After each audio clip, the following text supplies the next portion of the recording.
What's up, guys? How's everybody doing? How y'all doing tonight, man?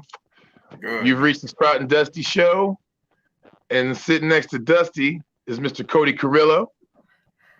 Tonight it's the Sprout, Dusty, and Cody show. Yes, welcome, guys. Sprout, what are you up to, man? Are you you're in Wichita? You're jamming with King Shifter, or what are you doing? How's your week been? Well, what am I doing? I'm the only motherfucker that bothers do work on vacation, but this is fun for me, so whatever. But no, man, I've been in town since that Tuesday night, and I've done nothing but hang out with my family and my King Shifter peeps and drink beer and swimming and go swimming. Man, I've been having a good time so far, man. Just been relaxing. It's been nice to get my mind off of shit. You know? Are you getting anything done is the real question. No. a lot of booze is being downed, but the progress will come, guys. It'll come for sure. I imagine. Cody, how are you doing, man? Welcome to the show. Good. We're stoked. Tell the Sprout and Dusty show faithful a little bit about yourself. How did you end up on this show? What's your story, man? Yeah, my name's Cody Carrillo. I know Dusty. Train with him at Fox Fitness, my little home away from home. Mm-hmm. Teach kickboxing over there. I've been practicing jiu-jitsu, known Jake for, over a decade. And I make a living by fighting in various arts and disciplines. Right. And so I'm here to talk about whatever. Yeah, I told him he's like, what are we going to talk about? It's like, dude, you just come on and we're just going to chop it up. That's all it is. We're going to talk about your journey. I mean, I've got some questions for Cody. We punch each other in the face a lot, so we don't get a lot of time. We don't get a lot of time to be too interactive with stuff, but Cody's got a really interesting fight mind. He's taken me from like really shitty, horrible, unathletic kickboxer to like a little bit less shitty, horrible, unathletic kickboxer. Anyone who can do that is pretty much a wizard. So he's a guy I've always looked up to, and I'm glad to have him on the show tonight. He came. Well, you know how to get to Carnegie Hall, Dusty. Practice. That's all. Hey, what's going on, Hugo? How you doing? What's up, Hugo? Yeah, we've been training together a long time, so I'm stoked to have him here. He came over to the party on Saturday, so the boys turned 4 on Saturday last week, right?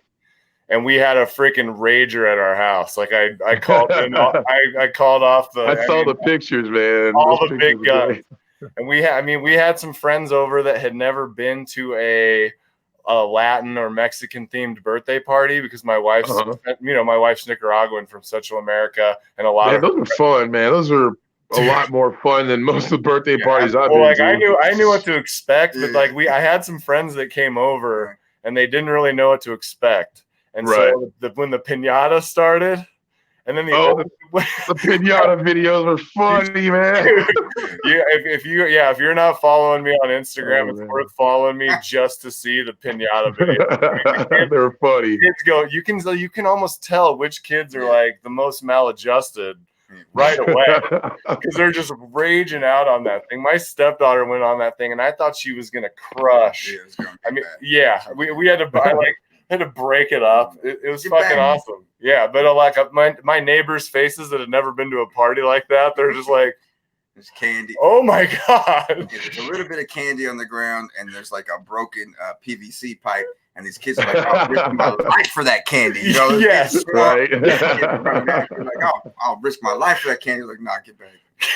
They're willing. Like, there's a 15-year-old kid with a buzzsaw getting ready to chop. We had an avocado.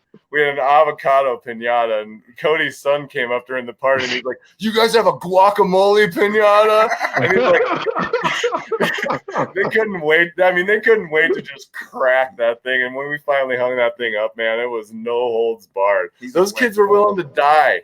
There's 15-year-old kids swinging and chopping, and the little kids are just running in to get a Laffy Taffy, man. It's not worth it. Right. I was never really good with a pinata anyway. I don't like swinging baseball bats or clubs blindly. I just don't. That's a bad idea. I don't live on the edge like that. But growing up, I mean, we had, even black families, we had pinatas growing up for our birthday parties. I mean, it just looked like fun. It's just fun. What else? Yeah, it's not like where else can you beat the shit out of something and get candy for it? Yeah. I mean, the only thing that could make training in jiu-jitsu and stuff better would be if they gave us candy. That's it. And sometimes they do. Sometimes they bring in cookies and stuff for after training. Box of donuts over there. Like, hey, you guys all worked really hard. And here's that was an excellent arm bar. Here's the Snickers. Yeah, you look a little cranky or whatever. Those Snickers commercials. Excuse me. So, go ahead, Sprout. Sorry. No. Well, I mean, so basically, I've been going around town a little bit because I haven't been back to Wichita in about a year. Mm-hmm. This town is so different. It's nuts. I don't recognize much anymore, and it kind of makes me sad. Dude, with all how about all the road construction here? It's insane, dude. If you have you been out west at all? Yes. They're gonna continue to work on Kellogg until our grandchildren are dead. Yes. That's all there is to that. And living in Oklahoma and Colorado, I'd see speed traps and things like that, and being mentioned on articles on the internet and things like that. Just another way to collect revenue and lengthen city projects. I mean, it's just ridiculous. Dude, I go to I have the same routine that I take every day when I get home. When I go to the gym, I take the same route. So I go down, it's construction. I take a left, it's construction. Then I get stuck at one of the things where they're holding the sign. And it's like 15 minutes for this dude to move a bunch of cones, and he's moving at like the speed of tortoise. And like, dude, if you've ever taken pre-workout, you know that you got to time that shit right. So like I took the pre-workout. I'm like, all right, time to go. And like I usually have it timed pretty much right on the button. I got stuck at that construction for like 15 minutes, dude. I was like hulking out, yelling out the window. They were all me off when I drove by and everything. I was just like, I just want to get to kickboxing, It's the worst. You feel like your hair's growing. Right, You're ready to go. Like skin starts tingling. Like I don't know what's gonna happen. I might carry my car to. Right. Well, I see that Kink is tuned in with an absolute bullshit statement there. Are you seeing the live comments? No. Kink says Raiders are number 1. Look, I'm just drinking out of his cup. That's all there is to it. That's why he got you working for the bad guys. I'm a Jets fan. I have no quarrel with them. They're not even in my damn division. A cup is a cup. I'm a lifetime Cowboys fan, but I guess at this point in time, like if I was to adopt a second team, it would probably be the Las Vegas Raiders. Oh man. Okay. See you guys. Simply because their home is in Las Vegas, I mean, personally, their home should always be in Oakland, and there's no reason it couldn't still be in Oakland. It's just ridiculous, but that's just my opinion on that. Besides, the Jets have enough problems on their own for me to worry about the Las Vegas Raiders. Seriously, man, I'm already having a midlife crisis over the goddamn Jets. I mean, seriously. Who did this they shit get? Ain't nice. They picked someone up, and you made a post on Facebook. Who did they get where you're like, did we seriously just pick up? I can't remember who it was, but I fucking It was Trent. It was Trent. Who? It was Trent. Trent. Yeah. Trent Shanehalls. Was it him that said it? Yeah. He's the one that posted it? Yeah. Who was it that they got though? Who was the player that they got? I forgot who the player was. Oh, that tells you all you need to know.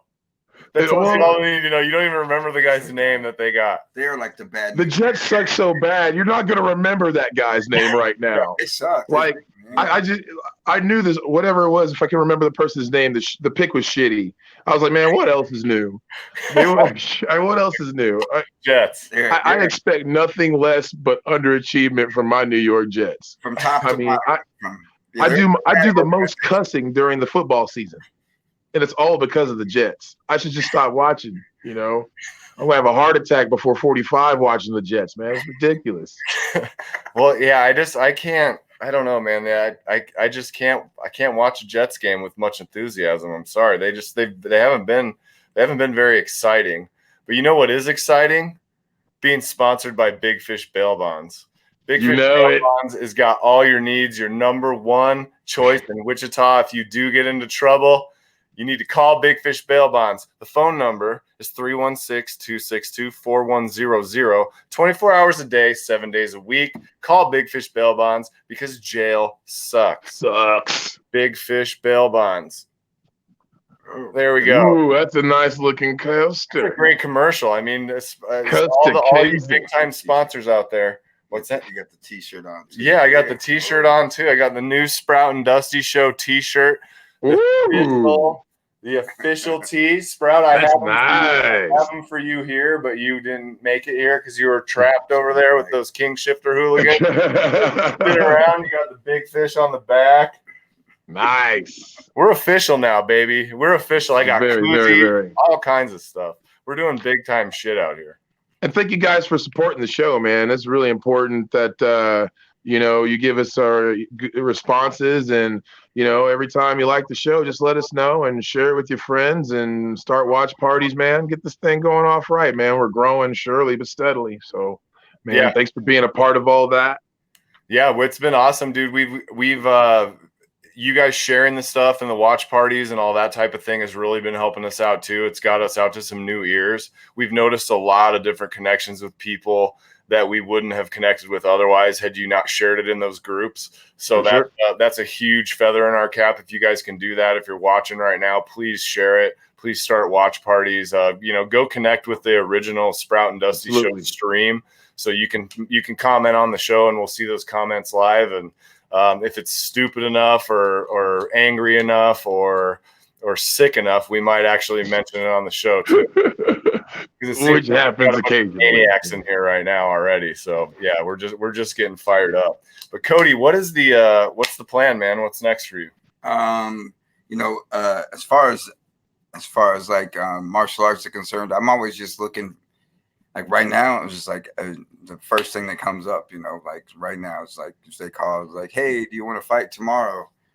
I mean, the answer would be yes, not like, but I mean, it's whatever, like tentatively, like I'm not sure what's happening with bare knuckle, right? BKFC. Mm-hmm. So, they're saying August 21st, and I'm ready to go then. I'm ready to go July 21st. So, ideally, I would like to have a fight, in July and August and September and October, and November and December.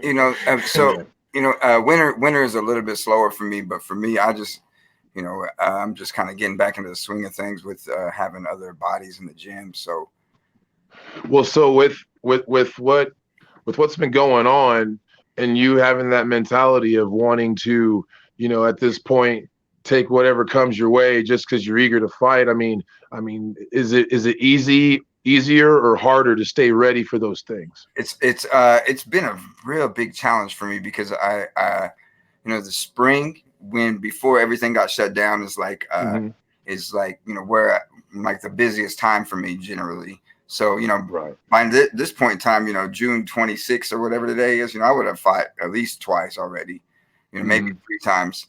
And so, unfortunately, I strap a lot of my identity into getting ready for a fight or being ready for a fight or fighting, at this point in my life because my clock's ticking and I'm ready to go. So it's been hard, but it's also been good for me to spend some time by myself, and just focus on, different things like as far as martial arts wise, but just focus on, personal challenges. So it's had gifts and curses, It's been a silver lining. It's a weird thing. Like we always have we have this thing as musicians where it's always nice to have something booked, or it's not always nice, or it's always nice to have studio time booked, or it's always nice to have a video shoot booked or something, because you feel like if you have those things booked, it doesn't give you the opportunity to sit back and rest on your laurels. Like, you've got to stay ready. Even when you're feeling sorry for yourself, you've got to stay ready. So it's so weird that sometimes, hi, Kink. I miss you. What's See you soon. I love you. Hope you're doing good. Cheers, bro. You too, brother. Cheers. Yeah, he had to give me a new container. Jesus Christ. We're going to have 7 different Raiders koozies before this episode is over. Just start drinking a little slower so we don't have to see another one of those. Well, my hand's big enough to cover it. If I didn't see it at all. There it is. There it is. Cover it up. But yeah, like we were saying, it's so hard to stay ready if you don't give yourself a goal to work towards. Right. So Cody's a guy that, as long as I've known him, he's almost always had a fight on the books. And almost, for the last couple of years that he's known me, I've always had shows on the books. So it's this weird. I'm not getting punched in the face. I'm getting punched emotionally. His profession is completely different than what we do, but there's a lot of similarities with that staying ready, because it is a one-man show, man. It's on you to stay ready. Hey, mano a mano, man. And I know being in those types of situations, sometimes you're your own worst enemy there, And so I got to stay ready just like anybody else, That's right. So, yeah. And it's weird. I had a tiny bit of an injury, and I had some scheduled time off, and then the BKFC came up, and so I kind of got, and I was like, I ain't missing this. Like, this is what I want to do. As soon as people started doing it, I'm like, I'm doing it, and now this is cool, because now I was kind of forced into an extended rest, and so I'm ready. I'm as ready as ever now, Good. You see guys like spending time around some fighters and stuff and training, and I don't know, I've never done it, but I've competed in some jiu-jitsu tournaments and I train regularly and I've been training for a long time. But if you stay around these guys, they're always staying ready because they want to fight, but sometimes they're like almost too tough for their own good. Sometimes it might be better to take another week off or another month off or whatever it is. But at the end of the day, who is anyone outside of them or their circle to say what's good for their career? Because your path is your path is your path. My path is my path. If that's what a grown ass man wants to do and the way they want to do it, dude. Fucking, I got your back 100% all day long. Yeah, and at this point in time, like I'm getting ready to take like the rest of my life off, so it's might as well get it in, right? Let's go. So what is this? So how long have you been fighting for, Cody? My first fight was in 2006. Mm-hmm. So long time, man. I had a couple breaks here and there, like got in a bad car accident, had to take some time off, but yeah, I've been fighting nonstop pretty much, other than the times that I was forced out. Did you go pro in 11? Yeah, 2011. Yeah, I was looking at Sherdog today, and I didn't know if that stuff was all updated, but it said 2011. So Dana White had a statement this week saying that fighting. Did you see that quote that said fighting is not a career? Yeah. And did you see Masvidal say, I've been fighting for 16 years. That seems like a career. I mean, you've been fighting for 14 years, so you've got bare knuckle coming up. Ideally, right? Yeah. So how does the preparation for bare knuckle? I mean, I've been around training and stuff like that, but I know you have a level of training that I might not understand. How does the preparation change from bare knuckle to MMA to boxing? What are you focusing on there? Well, yeah, obviously, like if you're doing like bare knuckle boxing, like you're not working about kicks but you're still playing the clinch. You're not worrying about elbows. You're not worrying about knees. You're not worrying about people taking you down. But as far as like, I think that MMA dudes have an advantage in bare knuckle over strictly boxers, because the technique changes like with the big gloves on as far as defense and offense. But MMA gloves, they're not very big. So, but They are. You do have a glove, and you do have a really sturdy wrap on your hands. So that makes a difference, because you can throw hard and with a little more reckless abandon, and and just in more volume. But you can't do that without wraps over your knuckles, So it's right. But your defense doesn't change. Your defense doesn't change. I think it's almost the same, just a little bit faster pace because it's a faster round. But I asked Caveman Rickles this same question I'm about to ask you. Since it is bare knuckle fighting, do you think that bare knuckle is safer, or do you think so? Yeah. Oh, I think please explain. I think it's safer in a number of ways. I'm sorry, I didn't mean to interrupt you, but no, I was done. I asked the question. Yeah, I think it's safer. Like I just explained, one, you can't throw full power. I mean, you can, but it's not safe. So, and you can't throw as much volume, and you don't have to worry about elbows. You don't have to worry about kicks, knees. You don't have to worry about someone trying to break your arm. It's almost strictly traditional boxing rules with a little bit of clinch, but they break that up quickly. I think it's safer all around. I mean, safer. It's like I was trying to explain to somebody, it's like the difference between rugby and football. Football, you got shoulder pads, helmet, you can be a missile. Your lead, yeah, other hard surfaces. Yeah, if you do that in rugby, you're gonna knock yourself out. So you have to, you don't hear about dudes just getting effed up in rugby. They tackle safe. So I think I truly think it's safer. I think that MMA should be bare knuckle, but that's crazy how everything that sports have seemed to do for safety. Yeah.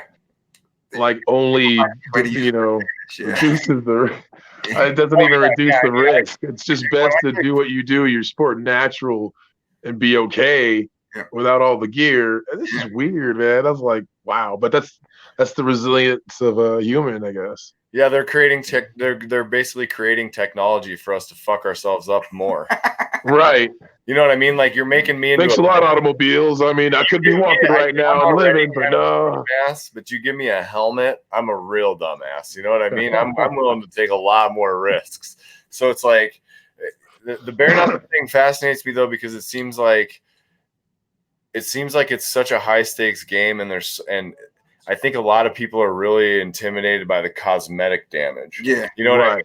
Like just the bare knuckle hit in the face, you're hitting around eye tissue, you're hitting fighters that probably already have scar tissue there where they're going to bleed a little bit anyway. And it's like when you put bare knuckles on faces, there's a little more blood, there's a little more cuts. You get more superficial. But there's not as much brain damage. You're just getting cosmetic damage. So if you're cool with looking like shit, or looking all scars, I think scars are cool. So if I had a few, scars and I had some big old ears and a few more scars, I'm cool with that. Right. Chicks dig scars, right? I mean, go for it. I think. Oh man, panties get wet over scars. You just don't know, man. I mean, we all know. I could possibly dispute that, I don't think so. I could possibly dispute that. That's not there. I think a lot of it is right on time, Jeannie. Don't worry about it. A lot of it is also just the semantics of it. Just sounds. It sounds like, oh, bare knuckle, you're gonna. Right.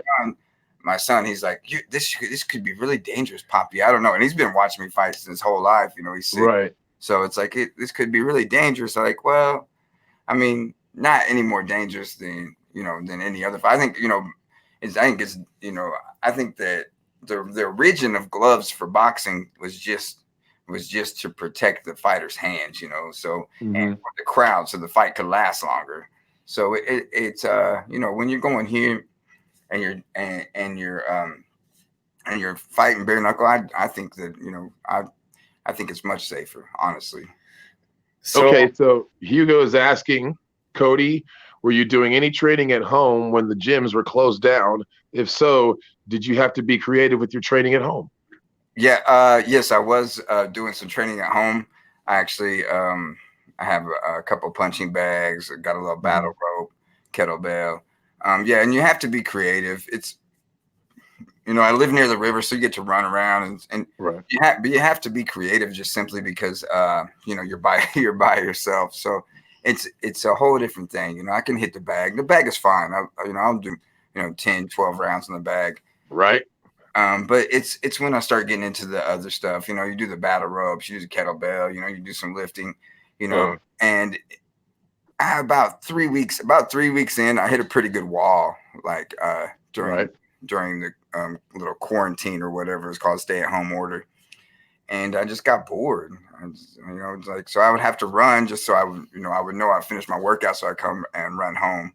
But even if you do like a circuit workout, you got 5 rounds. Like I'm at home in my driveway, in my garage, and then I'm like, my kitchen is like 10 yards away. It's like terrible. I could just go inside. Beer in the fridge.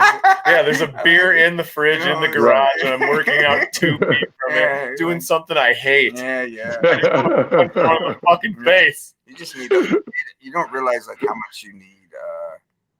I mean, you know, naturally you need other people to do it. You know, it's just much more stimulating like that. I think that's a good question though, Hugo. Like I think that most people had to be creative, whether they were fighters or not. You know, unless you just have a home gym.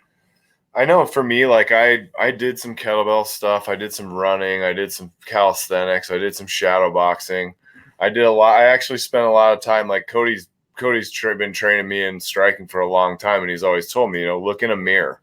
He goes, I know you're going to feel like kind of a douchebag doing it, but like look in a mirror and shadow box. And so I took the time to do that. And that was cool for like 3 days. And then then you want to spar again, then you want to hit mitts again, then you want to grapple again. It's just if you're so used to having that contact and having that type of interaction with the person that you're sparring with or that you're training with, I feel like that's really what gives me the joy of doing it. It's not because I want to hurt people or anything like that. It's like a really challenging way to test yourself mentally and physically, and it's a way for me to exercise without thinking that it's exercise is the main thing for me. Yeah. I mean, all my exercise includes violence, and that's it. I don't want to run. I don't want to. If I'm going to exercise, well, you need the cardio, dude. Are you serious? You need the cardio. Like, who wants to go for a jog? You almost think you're not. That's the thing. Is like if you have another person like trying to choke you or punch you or kick you, you almost forget that you're exercising. You know, if you're trying to avoid. Right. You know? Yeah, you're like, I'm not really worried about this side ache I have because I ate 3 bags of Takis over the quarantine. I'm more worried about Cody kicking me in the face. You know, it makes it real easy to forget about how tired you are because you're trying not to die or get knocked out or whatever. You know, it's just did you do anything, Sprout? Did you have anything that you found during the quarantine that kept you in shape or fit, or was it just like, I know a lot of, like, I did not work out or train nearly as much as I normally would have, but you know, I did some running, walking the dog, you know, like. But you did get out. You did get out and get some exercise. You weren't like some fresh air mostly. You know, I got a little dog, so I started walking with him, and I did some hiking a little bit in like the mountains a little bit. Went to Dillon Lake and parked the car and walked with the dog for a while, and just had a good time. And we sat at the dock, just making sure you're active. But I'm really starting to want to get deeper into fitness in particular. I'm not going to go all the way because I still like malt liquor and chicken wings. But hey, so do I. I'm with you, buddy. They complement each other. Cody loves it too. Yeah. And my son, he could actually be like a paid endorser of Buffalo Wild Wings or chicken. Saying like, this dude loves that stuff. So. Yeah, that's I like B-dubs. I like B-dubs. My favorite sauce is the one that everybody hates. Everybody hates the Thai curry sauce for some reason. I love the hell out of that stuff. Yeah, I love it all. I'm an Asian zing. Yeah, I'm an Asian zing or Caribbean jerk guy. The Caribbean jerk is fire, man. That's good stuff. Yeah. Right amount of spice for me, anyway. A little bit sweet. Yeah, not too hot, but kind of hot. Yeah. I'm getting hungry as hell, man. We ordered a pizza right before the podcast, and we were thinking it was going to get here at 7:15, and it got here at like 7:29. So me and Cody are both sitting here, and we know the pizza's out there, and neither one of us is eating, and we're just drinking your Coors Originals, and we're just starving right now. I mean, you guys should feel super sorry for us. We're just. Hey, look, no problem. We are famished. We've only had. We only got at least another 30 minutes on this show. Hopefully, your pizza won't be too cold. Man, no, it's fine. I'll eat it cold. Yeah, mango habanero all day. Hugo says that, and I cannot agree more. However, I do like mango habanero. Next day is not that pleasant. Well, for you, why am I the only one whose asshole don't burn after eating spicy food? What the hell is this? I don't mess with no mango habanero, bro. Dude, my brother-in-law came here. Did you see? I shared a live stream of my brother-in-law did the Blazing Challenge at Buffalo Wild Wings. Dude, I ate one of those bitches, and I was out. I ate one. I was like, dude, are you serious? There's no way I'm eating 12. Dude, look. Oh man, that stuff is weak sauce, homie. I'm Scottish. I'm Scottish, dude. Dude, I got 2 of those Blazing Hot Challenge T-shirts for winning that thing, man. I was like a duck in water in that contest. My brother-in-law tore through that shit like it was, like it was nothing. And I was like, dude, I ate one of those and I was terrified. Oh man, just mind over matter. We should do our next podcast from Buffalo Wild Wings, and you should do the Blazing Challenge on air. You know what? Calling you out. If I got to fly to Colorado, iron asshole, good one, Jimmy. And Dave Rickles, that fool, he would just smash the Blazing Challenge too, like it's nothing. Like nothing. He can eat hot food. Yeah. How does he do that? Yeah. I mean, okay, so quick story about hot stuff. You sure I'm pretty full-blood Mexican. Well, I do drink a ton of tequila. I do drink a ton of it. Smashes pinatas as well. I remember being. We're finding something out about you tonight. Well, I remember there's this event that Kevin Kinkler, King Shifter, has. We used to have called Kink Fest. And it's just all the friends and family come out and have a good time and whatever, and drink beer and listen to music and just enjoy each other's time. So they went to get Taco Tico earlier that day. And one of the guys there, his name is Trinity. He came out from California with his mom and his family to hang out this deal. I guess he had like a burrito or something that I remember. And later on that night, I went into the refrigerator and I was like, oh man, Taco Tico. And I was like, whose is this? And I guess it was Trinity's. And I asked him, hey, you mind if I eat this thing? He's like, oh man, go ahead and eat it. Well, what I didn't know was that somebody dumped a whole bunch of hot ass Zach Wild hot sauce right in the middle of it. And I was already drunk, so my taste buds were already warped by the whiskey. I ate the whole thing. And before you realized it was hot. You know how when something gets so hot that the very top of your head just starts sweating and nothing else? Yeah. Like it feels like your hair, I don't have any hair left, but it feels like your hair is sweating. Right. I remember eating some Dave's Insanity sauce, just dipping the end of a toothpick and just tasting it, man. I was like, if it strips the paint off your car, why the hell do you want it on your tongue? Yeah, no, hell no. That stuff was a little too hot. Yeah. I like spice, man, but I like there's a level. I think maybe it's when you start adding like habanero in there, that's when it starts getting a little touch and go for me. I might tap the pressure at that. You know, at that when the habanero starts getting involved, that's when Dusty probably needs to go, you know, get a beer or something and step aside and let the men eat all the habanero shit, because I'll suffer. I will fucking suffer.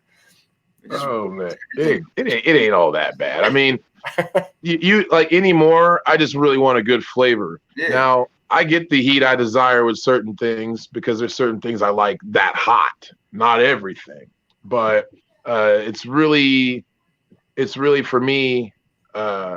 I really like the flavors of peppers. There's usually a kind of sweetness and all kinds of other things that holy cow, hey, what's up, bro? All kinds of other things that make me want to like try hot peppers and hot stuff. Like I like the sensation of losing my breath when I eat a raw habanero.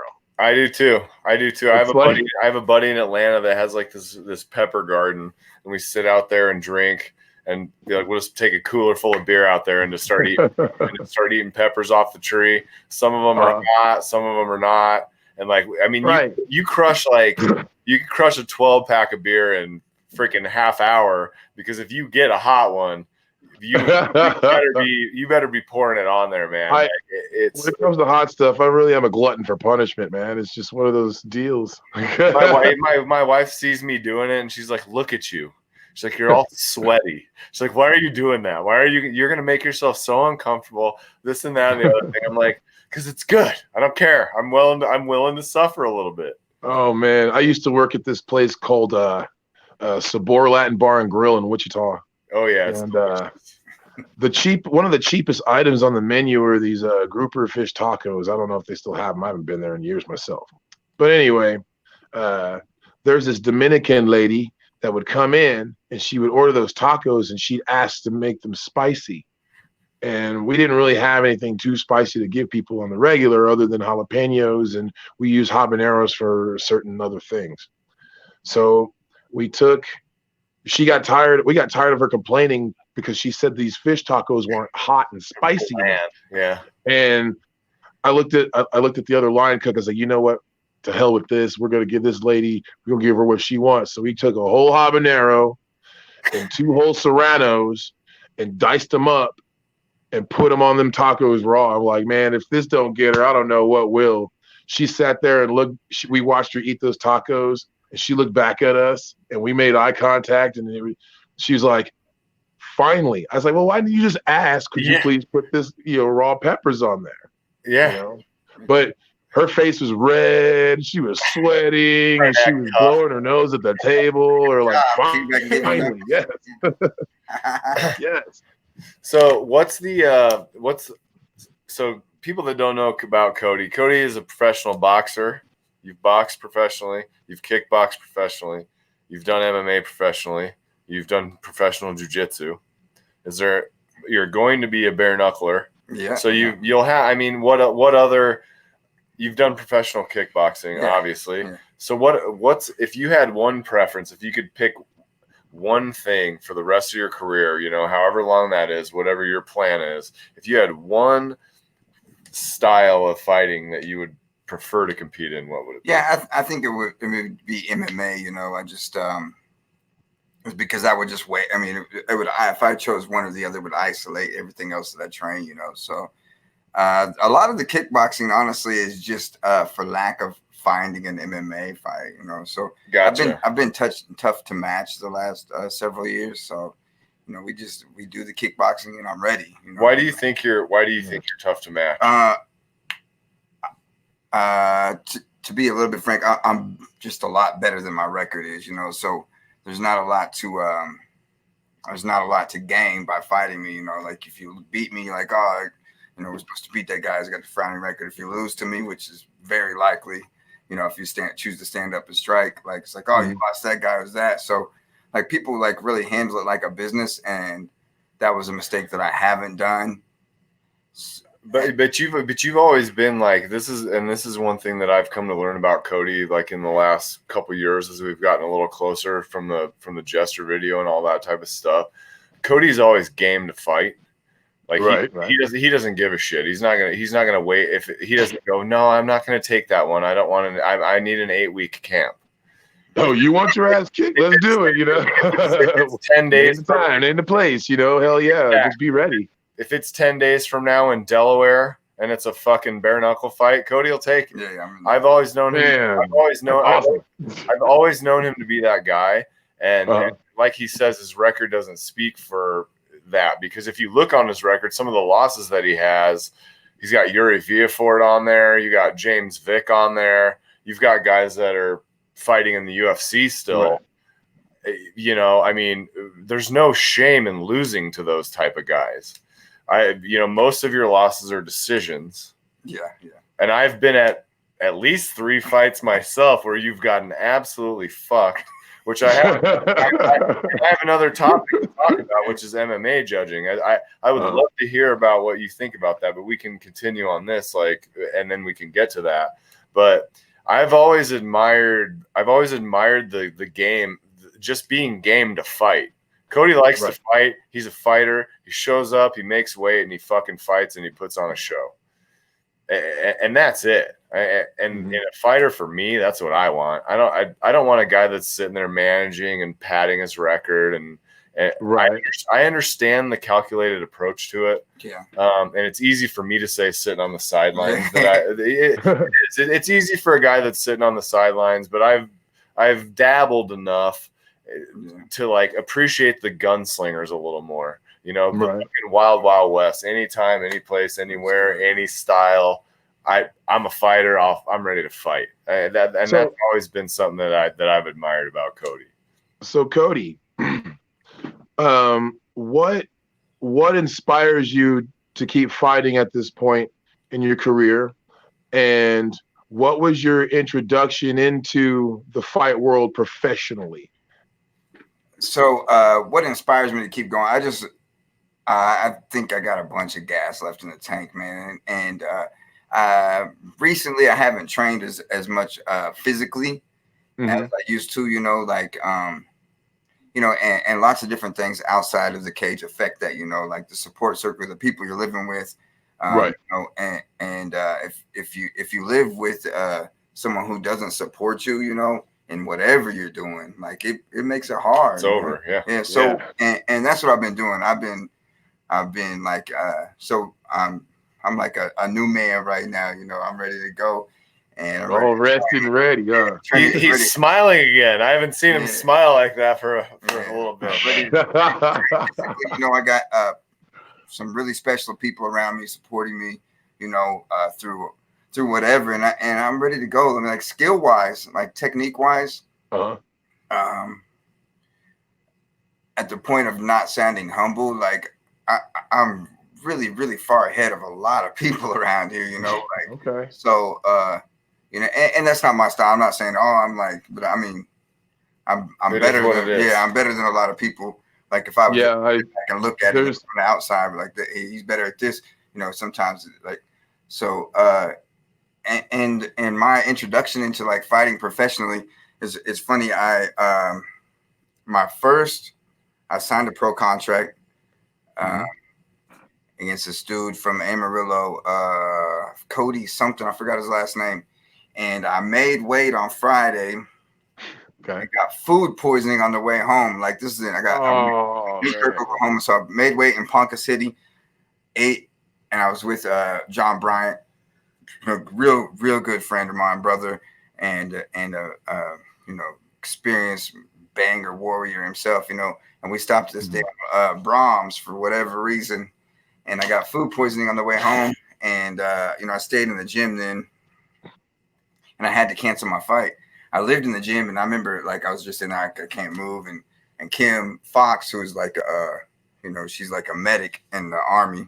Yeah, back there, she's like, yeah, you might just pass out. I don't know. It was my temperature is really high. So then my pro debut got delayed, and then my pro debut was actually for Bellator.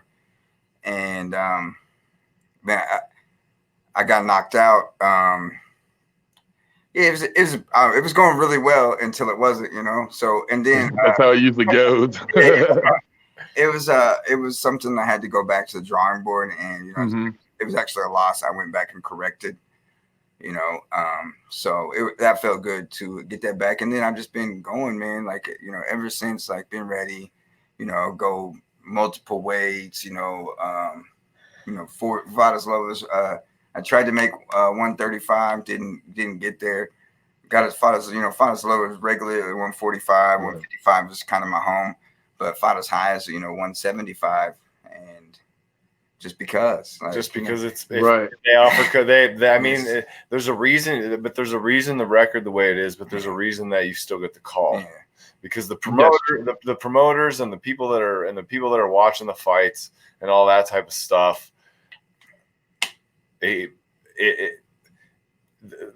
energy speaks for itself. The willingness to fucking engage and do that. Like he understands that there's some entertainment value to it as well. If you watch him fight. Oh yeah. There is some risk.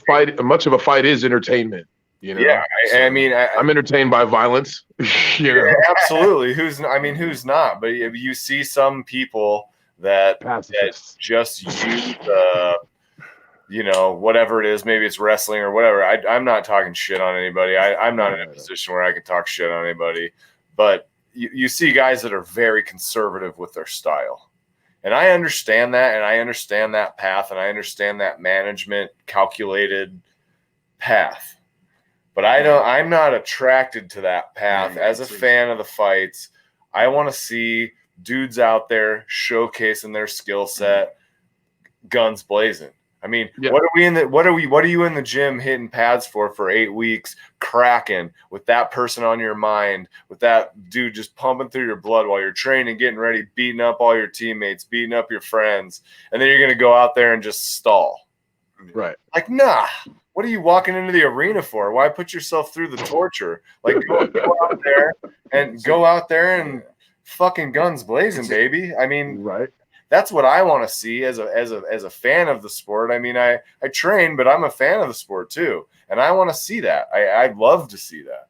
I don't ever think there's a loser. It's two guys putting their skill together, and someone comes out on top and someone doesn't. It doesn't mean either one of them's a pussy or whatever people say in Buffalo Wild Wings. None of those guys are. They got the courage to step into the ring and throw and then take a punch, man. I mean, you're standing up, dude. Yeah, that's it. Losing doesn't make you a pussy. I mean, and not showing up to the cage makes you that. We're all a little bit from even our generation, almost a little bit borderline old school, but now now this time they've in the day of the internet, like everything is in numbers. So you look up, you're like, you click, you can look me up, click on my name, be like, oh, he sucks. He's, he this. Like you can click on someone else's name, be like, oh, you got beat by, but if you watch the fight, right, you're like, oh, like that guy doesn't suck, and not just pertaining to me, but like any fighter in general, like you can't just like I know, like being the man in the ring, like like okay. It could have just been a bad night, like it could have been that guy, it could have been his girl, had a bad, dumped him, whatever. It could have been his grandma died. It could have been like, a lot of bad things can happen. And it's a really personal thing. But in this internet age, everyone is always like, they look at stuff and they look immediately, they can make a judgment, like. Well, then like a lot of people say the numbers do tell the true story, and in a lot of cases that's true. However, when you look at someone's record and like just comparing it to what Cody's saying, Sprout, when you go through something traumatic or you go through something personally in your life, when it gets you down or you have something that's a distraction or a stressor. Oh yeah. The difference in your performance between when you're at your peak condition and you're in your peak mental state versus when you're I hate being unfocused, man. It's the same exact thing. I can't say that, but from what you're saying, it seems like, I mean, they have feelings too. These dudes are in fighting camp. They're in a training camp and they're kicking people's ass. But like these dudes are all people that have feelings and personal lives and all that type of stuff. And I think when you're watching it on a screen all the time. Yeah. And you, especially if you haven't trained it or if you haven't been in a fist fight or you haven't really pushed yourself to a physical, limit, push yourself past your limit to know what that feels like. I almost think it's easy to just watch what's on the screen there and just you're making your judgment. But it's like, do you understand the dedication? Do you understand the experience that it takes to get to that point? And it's like Cody said, the numbers. But we get. If I'm distracted, I know how my shows are. But your highlight tape, which is your album, it sounds wonderful, right? Of course. Yeah, but of course. That's your highlight tape. That's the But if that's the work, you know. Yeah, but if your live show, saying like a person might listen to your tape and be like, man, Sprout, that fool's good. Like, right. Show up to your show and be like, he sucks. Like, you know what I'm saying? Like, anything, like, you know what I'm saying? It could be completely different because that's the whole thing is presentation. Like, some dudes have a badass highlight reel, and you show up to watch them fight and they're just grabbing guys and hugging them. Like, like, oh, we're not doing anything. So it's got to show up, It's all about presentation. Right. So I learned that lesson the hard way. Well, yeah, we have to. I mean, you don't get like I'm still nervous, and if something happens in my personal life and I go to play a concert or something like that, I can definitely notice the difference in my performance and how I feel 100%. and everything like that because of what goes on in my personal life. Affects everything. So can you imagine that you have to make sure to move your head because that guy's gonna fucking kill you? You're thinking about the girl that just shit on you, or you're thinking about this bill that you can't pay, or you're thinking about that and you're like, no, you got to be thinking about that guy's fist coming at your face. I don't think a lot of people think of it that way. So, hopefully we've provided some perspective tonight on the Sprout and Dusty show. Brought to you by Big Fish Bail Bonds. The best bail bonds in Wichita, Sedgwick County. Anything you need if you get in trouble, 316-262-4100. 24 hours a day, 7 days a week. Best bail bonds in Wichita, Big Fish Bail Bonds, our sponsor. We're happy to have them. Thank you, Pat, for the new shirts and koozies. They look great. Shout out to you, Sprout. I'm gonna have to mail you even more shit now. Man, I gave you my address months ago. I know, and I'm gonna have to get it again because it's buried in the DMs. Is that how the kids talk by now? Yeah, the kids talk these days. I'm wearing Crocs right now, so I don't really know the hip lingo. All right, so Kevin Kinkelar has some questions, all right? Kevin Kinkelar, for those that don't know, is the guitar player from King Shifter. He is with Sprout in the same location right now, heckling the show. So we're gonna address his concerns so he'll leave us the fuck alone, okay? So his first question, Cody, how about Brock Lesnar? Legit or not? He's definitely legit, as a mixed martial artist. He's a he's a Division I national champion wrestler, real wrestling, not necessarily just a pro wrestling. Yeah. He wasn't the most polished striker, and you could tell, he's not used. He kind of had a bully mentality, so sometimes when he fought like over him or someone would be like punching at him, it kind of wins. But as far as like combat athlete, he's 100% legit. Like, okay, you heard it here first. I mean, his first professional fight was in the UFC against who was it? It was I can't remember the guy's name. It was the guy that he hit him and knocked him back. I can't remember the guy's name right now. Was it Frank Mir? No, that wasn't his first fight. He knocked somebody else on their ass. He hit him with something, and they rolled across the cage, and then he just smashed them. He beat some good guys. He lost to some good dudes. I think that had he was able to commit himself to MMA or any type of striking discipline for a longer time, he definitely could have had a lot more success. As far as like but his wrestling, he's he's the national champion wrestler. That's the top of the top. Division. Division I is like, it's like every town has their own. Like, okay, you're the baddest dude in your high school, right? So where are these other 50 guys here? So that's every school, that's every team. So it's for you to be that high level of wrestler, he's definitely legit. All right. There's a lot of wrestlers that come into the gym and they might not have any jiu-jitsu or anything, but if you know that they're a wrestler and they have legit wrestling experience, they're always a problem. Yeah. Big, strong wrestlers that just know how to grapple are just freaking hard to deal with. So when you imagine a physical specimen like Brock Lesnar with that power and that explosiveness, you're like, man, even though I don't feel like he's legit striking, if he gets me down, he's hitting me with fucking toasters. His paint cans, dude. His hands look like paint cans. Like, I think they were. I remember that they were talking about him and Carwin, like the size of gloves they wore. So like one of them wore 4X like the 4-ounce gloves, and one of them were 5X gloves. And to put that in perspective, like I wear a medium or a large. You know? Yeah, it's like just to imagine it if you want to put it in perspective for you people at home, pick up your toaster. Imagine the size of that. Feel the weight of it. The size of the toaster. He's throwing them at you with fucking. They would probably see my knuckles and be like, "Oh, that's a cute little baby fist you got there." So what's the other question? Hey Cody, this is from Kink as well. Kink, you're getting a lot of appearances on the show tonight. That Kink should come back for you, buddy. Hey Cody, if you were stranded on a desert island and could have only one album, which Suicidal Tendencies album would it be? And why?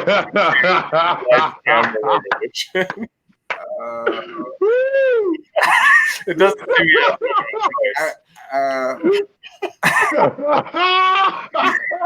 Could possibly have to. That question was rad. I love that. That question might is rad. On Suicidal Tendencies as Kink is. Do you listen to Suicidal Tendencies or any kind of thrash metal at all?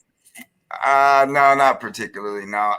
What do you listen to? That's a great question, dude. I was gonna ask him the same thing. What do you listen to? So I have a really eclectic music taste, like, you know, as far as I listen to a lot of stuff that has soul in, a lot of old stuff, Otis Redding. You know, like recently, you know, Otis Redding, but I mean I'm a hip hop head growing up, and but you know, listen to it. I got reggaeton, you know, salsa, you know, soul. I listen to a lot of Christian music too, like Christian rock, not necessarily Christian rock, but kind of Christian pop, Christian rap, like Lecrae, and KB. But you know, when we're training, we listen to it's usually my playlist. So we listen to sometimes we'll have some rhythmic, like harder stuff, like you know, some Disturbed or something. You know, like all right, never nothing like super like screamy, like you know, like.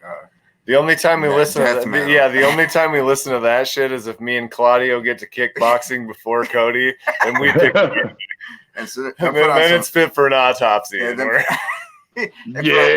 baby. I love that band, man. Yeah, I love that Cookie Monster stuff, man. It's great. I even like some of that stuff where they sound like black market jungle cats screaming in a vocal booth. I love that too, man. Like the pit. I was the prepubescent anger scream, you know. Crap like that. I was kind of turned off by the pig screaming thing there, and then pig squealing. I can't do it, but I would. It's been a long time since I've screamed on music. Okay. I mean, it's not that I won't. It's like riding a bike. It's like riding a bike. I don't like. It's not like I don't appreciate the talent, because, you know, when you watch some of that stuff live, I'm like, those drummers are absolutely just insane. But yeah, it's definitely not something that I choose to recreationally listen to while I'm working out. But you know, I do a lot of I do listen to some rock. You know, like, you know, I mean, softer stuff. Red Hot Chili Peppers a lot, like one of my favorite bands of all time. Well, we'll go in and we'll go to kickboxing, and it's always Cody's music, because the guy that can kick your ass picks the music, right? The toughest guy in the class gets to pick. It's not. So really it's not a democracy. All right. Dictatorship for sure. So we get a taste of it, but we'll go from like Red Hot Chili Peppers to Disturbed to Ice Cube to salsa to you know, some reggae, all kinds of stuff. So if that's any reflection of what you're, I mean, I'm sure it is, obviously, because it's your playlist, but yeah, he keeps the pace up. He's trying to distract us. Right. Trying to distract us. He puts videos on the screen, and like there'll be like Eminem will be up there rapping, and then he'll snap a fucking head kick in on you while you're looking at the video. He's just more refined than all of us. He just brings us in there to beat us up. Yeah, I think, yeah, absolutely. I mean, if I had, you know, favorite artists of all time, is Eminem, you know, and then probably, you know, not Jay-Z's not too far behind, and then. Those are both good picks, man. You know, if I was to throw a third in there, mix it up, would be, Chili Peppers for sure. So Okay. what does your fucking 10-year plan look like at this stage of your career? I mean, I know that's an impossible question because you don't know how you're going to feel and you don't know how things are going to go and you don't know, one highlight reel fucking knockout, baby, and you're back on the horse. You know what I'm saying? I mean, it's just it's the way it is. It's a freaking run and gun deal. What's the 10-year outlook? How do you feel about stuff? Man, honestly, like my number one goal is, my children. So like, I'm just trying to, do what I can to be a successful father. Obviously I won't be fighting it, in 10 years, but I'd love to be coaching, training people, teaching people, helping people, do what they can. But, if that's not where God leads me, then it's not where I'll be. But I think that, I've been studying a few things recently and looking into some things. I'm not really ever been like a traditional, like 9 to 5er. So I'm not really trying to make that transition. I don't blame you. I do it and it sucks. So if there's been a couple of options that I've been looking forward to try and do that, whether it be the market, trading stocks, I've had a little bit of success doing that, or, having my own, just teaching, helping grow the programs that I'm a part of now. So if you could coach anything, like so say, you run and gun, you go out to bare knuckle, you knock a guy out in spectacular fashion. It's a highlight reel knockout. We're sharing it all over the damn place on the Sprout and Dusty Show Facebook page at the Sprout and Dusty Show. We're sharing that on there, saying our friend Cody Carrillo just got a spectacular highlight reel knockout. You go get 2 or 3 more of those, you get a belt, you ride out on a fucking, knight in shining armor, you're done. If you had to pick one thing that you would coach, what would it be? I think like it would be MMA, like in general, just because there's a lot of nuances that are just some people overcoach it, but there's a lot of nuances in the transitions of MMA as far as the footwork and the placement and just the placement on the ground. Jiu-jitsu is different with punches, like we find out every weekend. So yeah. I think like I would like to coach MMA in general. I don't know. It's hard because you have to micromanage a lot of things. So I mean, obviously you have to have a good team around you. So would you ever manage a fighter? Yeah. So if you were to manage a fighter, knowing what you know and taking the path that you've taken, if I tell you, Cody, I want to start fighting.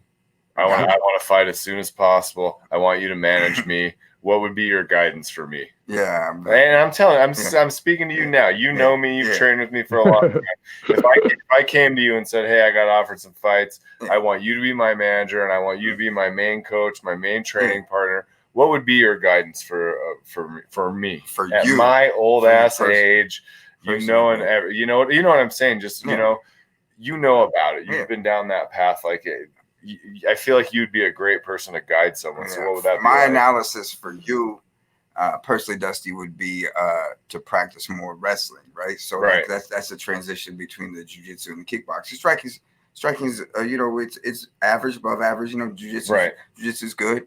Like so, it's like I would definitely have you. First thing I would do is like, okay, we're just gonna wrestle a whole bunch. Wrestle on the wall, wrestle in the middle, and that's the thing that that's a place where fights are won and lost, wrestling, especially now, sometimes, they'll just let a person lay on top of another dude, even if he's not advancing. So you got to be able to wrestle. Yeah. So obviously the wrestling. So what would you tell a brand new guy, a brand new guy that says, "Hey, I'm 19. I want to start training. I wrestled in high school. I want you to guide me." Yeah. Would you have him be the gunslinger? Would you have him cultivate? Would it be a balance of the two? What would that look like? Yeah, I would think like, hey man, let's learn some stuff first, and you got to be humble. What's the first skill you need to learn to be a successful mixed martial artist? What's the first discipline? You got to learn. The first discipline for me is wrestling because it's free, it's through your school. You learn how to work hard. You learn how to be accountable for yourself. You learn how to, handle losses in front of people. You learn how to win in front of people. You learn how to be isolated in competition, and it's not, and at combat speed, you know. So I think that if I was to give any, like, you know, 12-year-old boy that was like, I want to be a fighter, like, go to wrestling practice, man. Like, it's free, man. It's free. It's phenomenal training, and it's, you know, 3, 4, 5 days a week, and it's hard. You know, because wrestling's hard. You can't be like, you can't be, for lack of a better term, you can't be a bitch and complete, you know, multiple wrestling seasons. You know, even if you suck, like, you might lose 20 matches a year, but if you show up to practice every day, you're going to be better, and you're going to be tougher than, you know, most. For sure. Yeah. But I mean, wrestling essentially, and I know we're starting to dive deep in the martial arts stuff, and this is what we typically talk about when me and Cody are sitting around. But like, if you dive deep into it, like, anyone that says wrestling isn't a martial art just because it's called wrestling is stupid. Because it's like, wrestling is definitely like one of the key martial arts. 100%. It's the ideal skill set to have to transition between striking and grappling, and that explains why I suck. I found out I have no wrestling, so now I have to go wrestle. I'm gonna get a singlet. I'm running down the street. I'm taking people down. I'm banana splits in. It's gonna happen soon. No, next time I see you, Sprout, I'm gonna belly to back suplex you in a singlet. It's gonna be great. Yeah, I can use the exercise. Hold on one second, guys. Hold on. All right. Yeah. So here we are, and so what weight are you fighting at if bare knuckle happens? I think it's 155. You know, but it could be 165. Because do you know you're a tentative? I know everything's tentative, but do you know who your opponent is if it happens? In March, my opponent was Jeremiah Page, who's a local dude. I've got, you know, I got to say that I haven't had a whole bunch of communication with BKFC. Okay. But, you know, have your friends had any communication? You know, a little bit. Yeah. And so it's, you know, and for me, I'm not like the person that's like, okay, I gotta know this, I gotta know that. Like, you know, it's like, we're fighting. I'll be there. Like, yeah, like I don't give a shit. So just tell me when. But yeah, I mean, it'd be nice to. It would be nice to have one in July, like, you know, like MMA. You know, are you seeing any other organizations, any of the regional pro stuff that you're doing? You know, like, I mean, there's LFA, there's Bellator, there's all those. I mean, you fought on all those. Are they doing events? I mean, LFA's back. To me, the UFC is the only one that's been doing and now next month, XFN, who's Dale Apollo Cook, legendary fighter from Tulsa. I love fighting for Dale. Like, they're starting to put on fights again, starting here shortly. So I know that they are. I'm not sure what EFC is starting to do, but I think that, you know, once they start doing things, you know, people are gonna be like, well, I got to do something, you know. And then I'm just hoping that guys aren't selling themselves short, you know, like, you know, just because I need a fight, like, oh, okay, I'll fight for $600. Like, no, it's the same thing. It's the same thing that's happening with music. Hey, there's this weird dichotomy going on right now. Like, there's guys that are desperate. So, like, they're willing to just take any offer in the world and a tremendous amount of risk for a really small reward. And man, Sprout, I don't know about you, but like in the last 2 weeks, I've been offered some stuff, and I'm like, man, those are not to disrespect anybody or say anything. I understand these businesses have to do what they have to do as well, but it's like, I'm not going to take that, and somebody takes it right after me. Yeah. So people, if you're a guy like Cody, you're like an exciting guy. I fought a lot of badass dudes. This is what I want to fight, and some dude will undercut you by $100. You know what? I've turned down shows before, and then I saw who they got afterwards. I'm like, well, I guess you get what you pay for. That's how I look at it. If you want quality, man, you got to holler at the quality, man. I can always count on you to fucking send it straight down the middle. That's exactly what I was trying. I mean, if you want mediocre, that's what you're gonna pay for. Yeah, Anybody worth their salt and anyone worth their skill is gonna need to be taken care of some way, somehow. They gotta give somebody a whole bunch of money. There's other ways too. The bar might have food, feed the guy. Or time, man. It's just like, take care of your acts for sure. Do you feel like you're taken care of as a fighter for the most part by the organization? I mean, I'm not saying call anybody out, but like for fans of mixed martial arts and for fans of the fight game, there's been a ton of controversy lately, especially with fighter pay and fighter treatment. You see guys like Connor sitting, you see like Jorge sitting, you see John Jones sitting, you see Henry Cejudo sitting.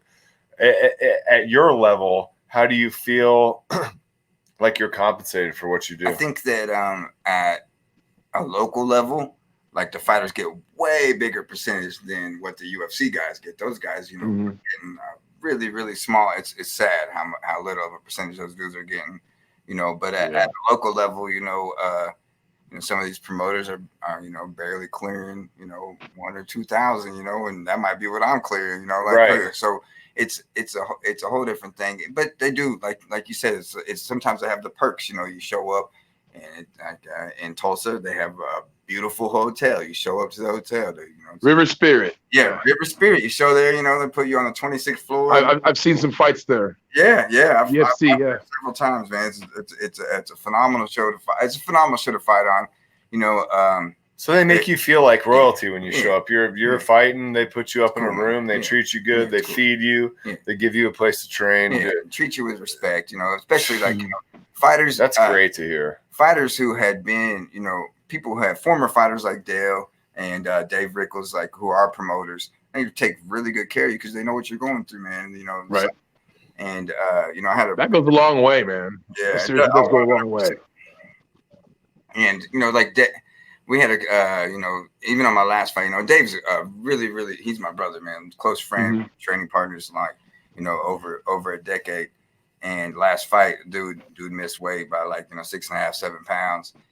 And, so he's at a spot where he's like, okay, I'm the promoter. And this, it was a big night, Dusty. It was a big night. That was the night of the Jester. Yeah. I felt. Dusty had his video premiering and all these people there to watch me. And it's like, oh, like if I was to ask somebody, hey, should I do this? They'd be like, F no. If Cody's the type of guy though, so I don't ask nobody. He don't ask somebody. He's like, I don't give a shit if that motherfucker's 10 pounds overweight. I'm fighting. Right. So, Dusty's got his video coming. Yeah. But if he would ask me, I'd have been like, he's how heavy? Hell no. Yeah, so I mean that dude. And it was a problem, between and I know that Dave felt bad for he's like, but he never pressured me to take in the fight, and he wouldn't, but there are promoters that would have, I think that I've been lucky to fight for some really good promotions, and Victory Fighting Championship. They were based out of Omaha. It's kind of like extinct. But they like a UFC feeder, right? Yeah. So they had the Fight Pass, and Ryan Starter is a phenomenal businessman. Like, he knew, he's like, okay, Cody has a fan friendly style, so he's always feeding me on there. You show up there, they got T-shirts, sweatshirts for you, bag, they got waters over here, right. And they take care of you, and it's cool to be like that for a second, but you still got a job to do when you show up. It's absolutely. Follow me all you want, but I still gotta put my shorts on and beat the fuck out of that guy. But some promotions are super duper fan friendly, and some of them, just there to make a buck. Right. So we're getting close to the end here, and we're getting some good stuff. So I have an interesting question for you as my coach, and Cody's trained me since I started striking. He took me from basically knowing nothing about it, and I know a little bit about it now, but it's been 5, 6, 7 years I've been training with him, and I've been training with him in jiu-jitsu for a long time. Something I always wonder is what is the from fighting, what is the biggest thing you learn about yourself? How does that make your life? Good question. how does that make your life better? Like I know how I feel when I play music and how when I learn something about myself on a tough show when I felt like shit, but I went out there and I got through it. It's like you learn something about yourself. So what's the biggest lesson you've taken away from that? From fighting? The biggest, I mean, just you learn that you could get through a lot of things you didn't think you could get through, and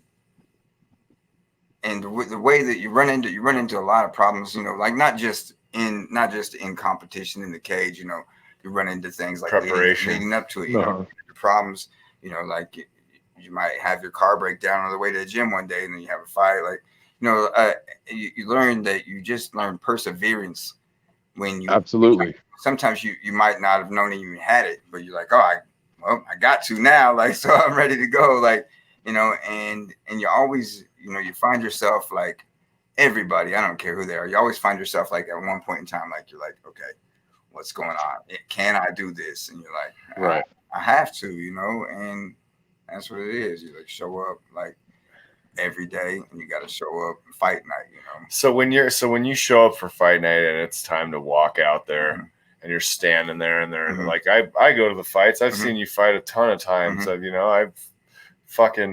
traveled to Omaha to watch you fight, whatever. I like to watch, you're my fucking boy. I like to watch you fight. And so when you're standing in that, I'm probably more emotional than you. Absolutely. Like when I'm in the crowd and I'm watching, I'm like, Cody! Oh my God. And he's standing in the hallway like, ready to crack. So what's going through your mind? Are you like Dave said when he was on, he's like, man, you go through a myriad of emotions. You go through, you're scared shitless, you're excited, you're nervous. Like, what is the main thing you feel when you're in that situation, when you're about to walk out there and the lights are on you and it's you and one other guy? Yeah, it's weird. So I would like almost 60 like pro fights in various disciplines. Like I would just randomly get nervous. Like, so it's like maybe every like 7th, 8th fight, I'm like, oh, I think I'm nervous right now. And then you're like, okay, let's go. Does this have something to do with something? Does it have something to do with something that happened personally when you feel that? Is it a correlation? No, not necessarily. It's like sometimes you just walk out there, but generally for me, like I'm walking a fine line between like I want to have like my heart rate elevated and like and my like I want to have my my adrenaline up a little bit, but I don't want to be emotional. So really, I'm speaking like first thing is like I'm gonna make him jab. So I'm not doing any jabs. Like that's what's going through my head right now. When I go out here, I'm gonna make him jab. I'm gonna jab him, and he's gonna jab me back, and I'm gonna crack him with this overhand right or this check hook. And that's what's.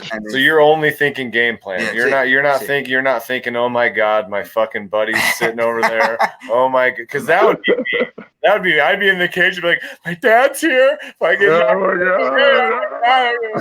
I would be freaking out. I'd be a fucking mess. You do go through those things, like, but I do go. I mean, everybody is such an individual thing. Like I do go through those things, but it's like it's usually earlier in the day, or like the night before you like wake up. Like, so it's not when you're hitting mitts and warming up. Like I really worked hard for this. Like here I am, showtime, baby. Yeah, here I am. Let's go. Like, I wonder what's gonna happen. Like, but for me, like there's not a lot of emotions attached to it. Even when I win, there's not a lot of emotions.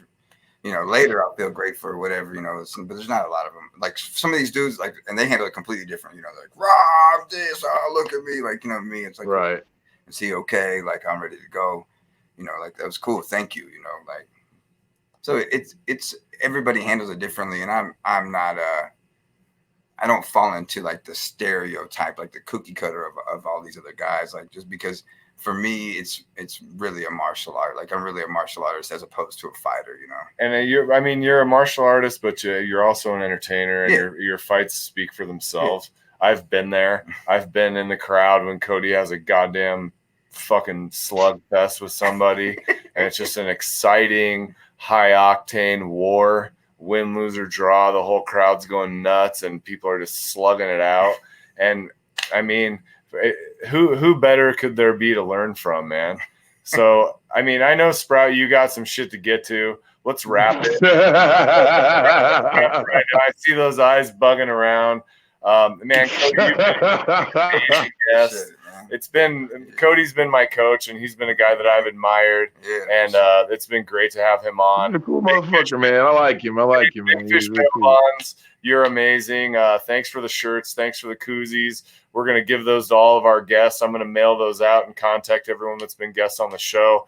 We are off next Friday because that is Friday before 4th of July, but we are back on July 10th with Randall Conrad Ollinger, Mr. RCO Swamp himself, the Delta Swampy Honky Tonky Delta Slide badass Navy jamming motherfuckers coming on the show. But yeah, thank you to our sponsors, Big Fish Bail Bonds. Sprout, I'm sad that I didn't see you this time. I'll be back on the 3rd. We'll get together. We're gonna chop it up on the 3rd. We'll come. I mean, if nothing else, come over here and blow some shit up because I assure you, I'm gonna have some big shit. Yeah, 4th of July. Come over. All right. Established. Sprout Dusty Show might go live stream. Try not to blow our arms off on the 4th of July. Back it up, Terry. Back it up, Terry. Sprout, I love you, man. You know I love you too, brother. It's that time. Yo, FatKid, drop that beat. Well, I don't think it, I thought it, that's different. I said what I said and I meant it, or lamented. Words given weight without thought in a person, the way that I talk and the way that I ought to be able to pause and to say that the fault can be placed on my arms. I display for the salt, to disgrace in this arm. Pray for the day they could wait for the calm. You can't control the storm, only weather it, whether it's 5 weeks and 5 days of rain sideways, or scorched earth, search for death or water left with all the thorns, with the petals gone, settle on the breath of autumn. If the ground fits, wear it, the crown fits.